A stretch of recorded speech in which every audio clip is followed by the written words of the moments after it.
Perayaan Hari Ulang Tahun Kaisar Akihito ke-82 berlangsung meriah di Geraha Sawangan Ballroom Grand Nico Nusa Dua. Resepsi ini dihadiri para pejabat pemerintah, konsul jenderal negara sahabat, seniman, budayawan, dan sejumlah tokoh masyarakat Bali.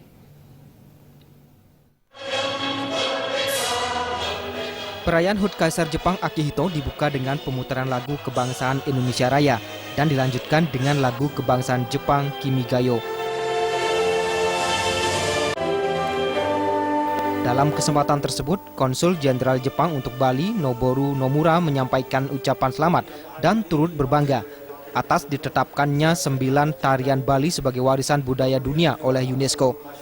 Nomura yakin hal ini akan semakin meningkatkan jumlah kunjungan Wisman termasuk Jepang ke Bali. Akhir-akhir ini Jepang menjadi kontributor Wisman urutan ketiga terbanyak bagi Bali setelah Australia dan Republik Rakyat Tiongkok. Noboru Nomura juga mengucapkan selamat atas terselenggaranya pilkada serentak di Indonesia, termasuk Bali, beberapa hari lalu yang berlangsung aman dan lancar. Hal ini membuktikan bahwa demokrasi di Indonesia khususnya Bali semakin mantap dan dewasa. Dewasa ini kurang lebih 7-8 ribu warga Jepang tinggal atau lagi domisili di sini, termasuk wisatawan.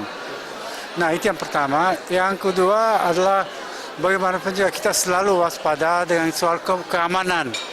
Dan salah satu tugas utama bagi Konsul Jenderal Jepang di sini adalah sampai sejauh mana kita bisa melindungi warga Jepang. Nah, ini juga berkat adanya bantuan dan kerjasama dari aparat keamanan, sehingga tidak ada warga Jepang yang mengalami kesulitan, dengan kata lain bisa hidup aman dan nyaman. Pada akhir sambutannya, Konsul Jenderal Jepang untuk Bali, Noboru Nomura, mengajak para tamu undangan bersulang bersama bagi kesejahteraan Jepang dan Indonesia. Nomura berharap hubungan baik yang terjalin antara kedua negara tetap terjaga dan semakin erat.